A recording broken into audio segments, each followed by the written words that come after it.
Did you know the most famous long jump ever wasn't just a record? It was a 55-centimeter ambush on the entire event?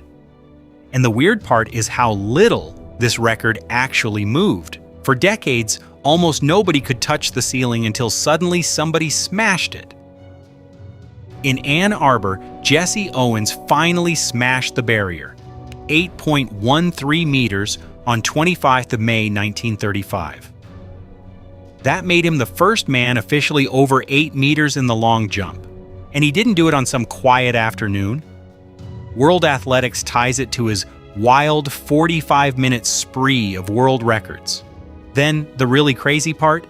That jump stayed the world record for more than 25 years in one of track's purest power speed events. In Modesto, Ralph Boston finally pushed past the ghost line, 8.21 meters on August 12th.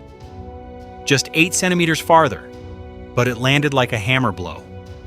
Because no one had moved the record at all since before World War II. One clean jump and Jesse Owens was no longer the man at the top.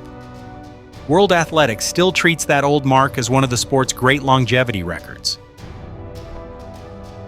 Then Modesto throws a curveball.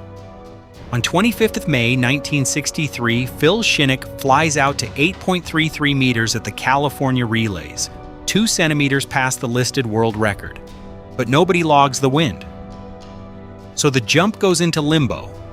Real distance, missing paperwork.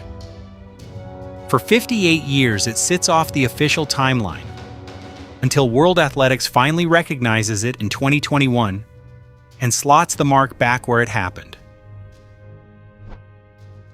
Now Ralph Boston grabs it back. In Modesto on May 29th, he flies out to 8.35 meters, 2 more centimeters on top of the newly restored 8.33. Tiny margin, big message. This record is moving again. And this one matters twice, because Boston's jump becomes the low-altitude benchmark just before altitude starts muddying the picture. In barely a decade, long jump has gone from frozen to frantic. Then Mexico City flashes a warning light.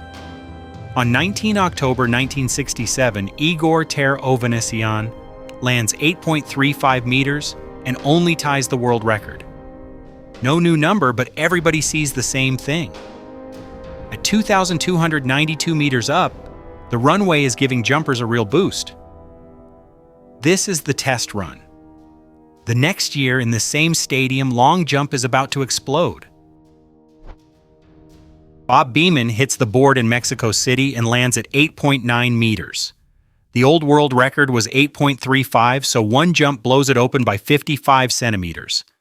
The tailwind is right at the legal limit, 2 meters per second, and the high altitude helps. But the mark still looks impossible. It doesn't just break the record. It turns into the long jump image everybody remembers. Then Tokyo blows it open. Mike Powell hits the board on 30th August 1991 and flies 8.95 meters. Not high altitude, not a huge tailwind, just a legal plus 0.3. That tiny number matters, because it wipes away the old caveat people kept hanging on 8.90. And after 22 years, Beamon's mark is finally gone. World Athletics still has Powell sitting there on top. That's what makes this record so good. It didn't creep forward every season. It lurched. One leap broke 8 meters, one lasted a quarter century, one looked untouchable, and one finally proved untouchable isn't forever.